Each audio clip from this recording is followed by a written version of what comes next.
change. Now, with the rule change, you don't turn it in, get rid of it, you become a felon. Then it was a policy change that the ATF enacted.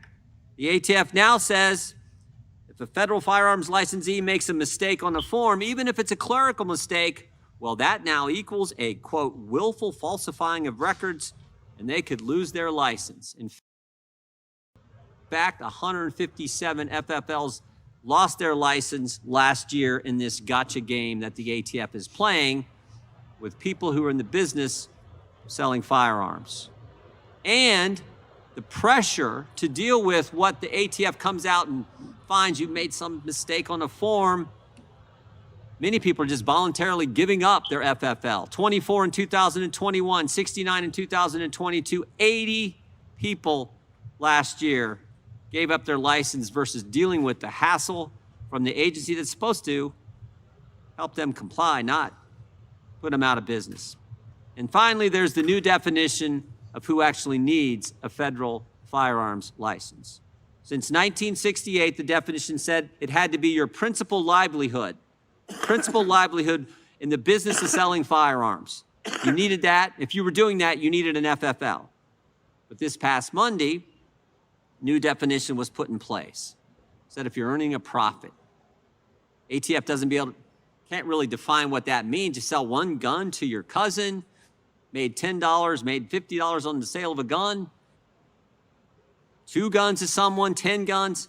In fact, they couldn't even tell the court how it works, this new definition. When you make up the rules as you go, bad things happen. You lose your livelihood for a clerical error. You become a felon for having a pistol brace they told you was legal for 12 years, and you might even get shot. That's what happened to Bryan Malinowski just 2 months ago. We have Bryan's widow with us today. She was here with us yesterday. Heard some powerful testimony from U.S. Attorney Bud Cummings, who represents the Malinowski family. In fact, I'm going to read from Mr. Cummings' testimony that he gave in this room yesterday. It's legal to buy, trade, and sell guns without a federal firearms license if you are a collector or hobbyist. But at some point, the ATF decided that Bryan Malinowski had crossed a murky line, and he was no longer a hobbyist. Because of that, ATF concluded he was required to purchase a $200 federal firearms license before he sold any more guns. I call it murky because there is no bright line test. It's truly subjective. But one thing seems certain. Bryan Malinowski received no warning. His family, his friends, his work colleagues would all guarantee you he loved his career and he would have never knowingly jeopardized it over a weekend hobby.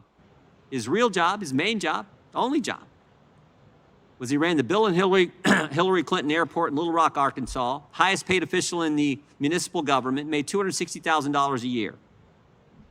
But on March 19th, at 6:01 a.m., over 1 hour before sunup, 10 carloads of ATF agents and Little Rock Police Department officers came to the Malinowski home to execute their search warrant.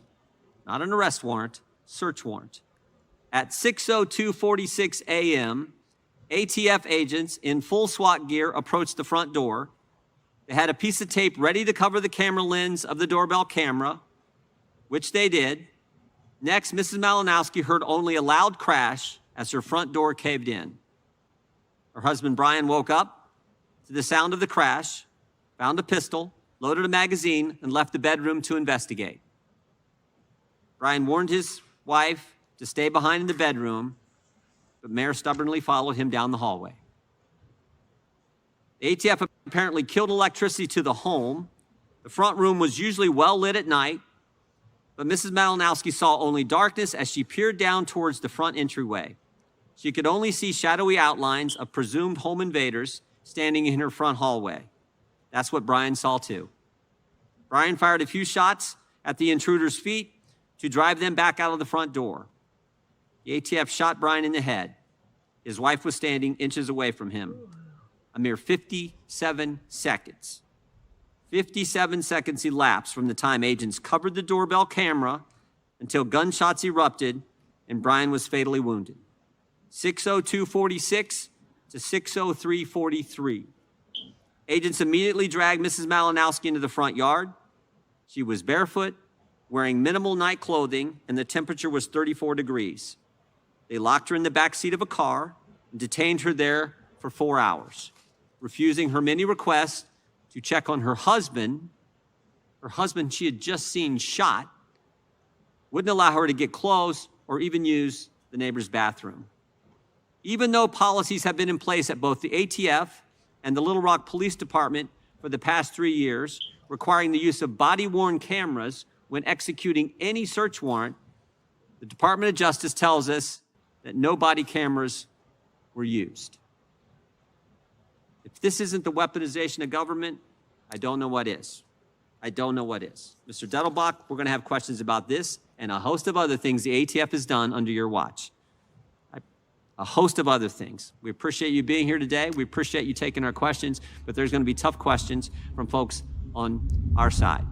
And we have a video I'd like to show, which just so it's a minute and a half, but it first shows ATF agents assembling in the Walmart parking lot a week before March 19th, when they were going to execute this search warrant. Again, pre-dawn hours a week before, but decided not to because they realized Mr. Malinowski wasn't home. And then it shows what happened a week later as they approached the Malinowski home. So let's run the video.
Mr. Dettelbach, what were you trying to hide?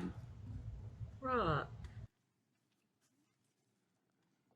On the raid on March 19th to Mr. Malinowski's house, disabled the doorbell camera, cut electricity to the house, and you didn't wear body cameras. What were you guys trying to hide?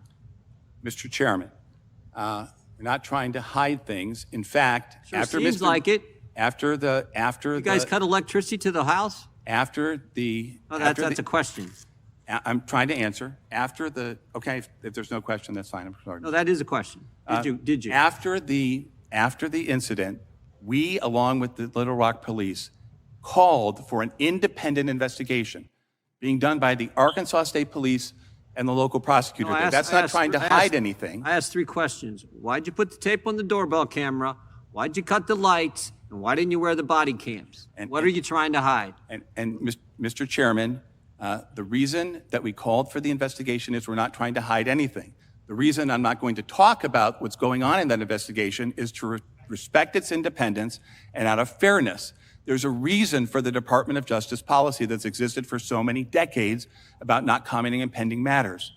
It's not fair to people, and it risks the perception that people are trying to influence. How about this one? Why'd you ignore the rules?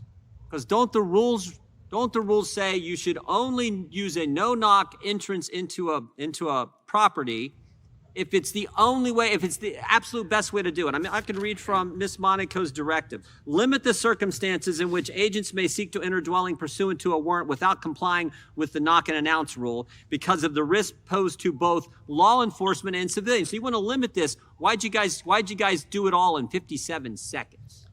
Respectfully, with respect to what I said before, is that we are not trying to hide anything. An independent agency is investigating it, and we, pursuant to longstanding policy, are not going to comment. The Department of Justice has already told us you guys weren't wearing cameras. I'm just asking why.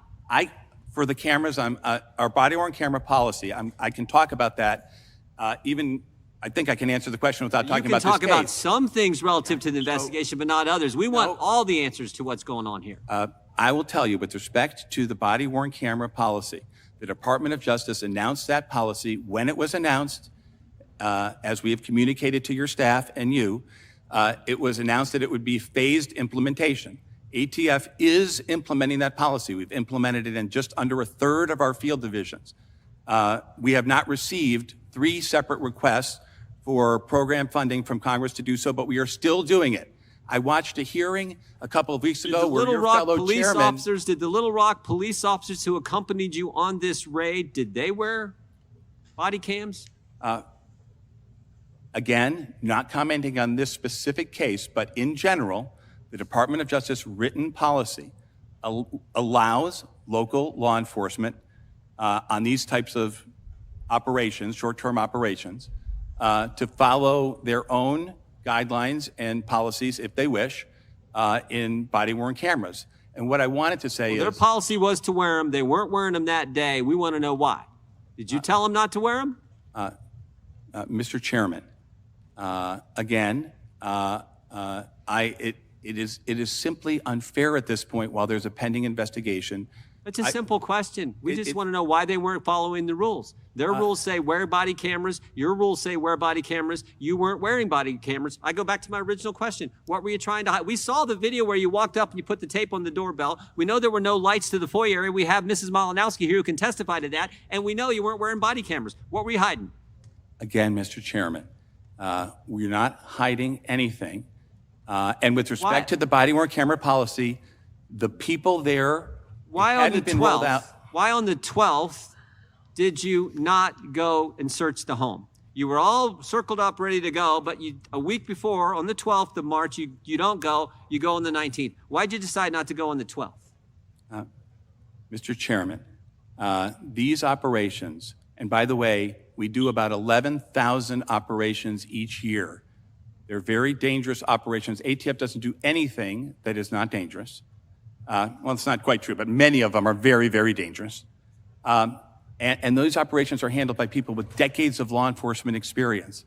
They plan them, they look at things. Director, you got to admit, this is a little unique.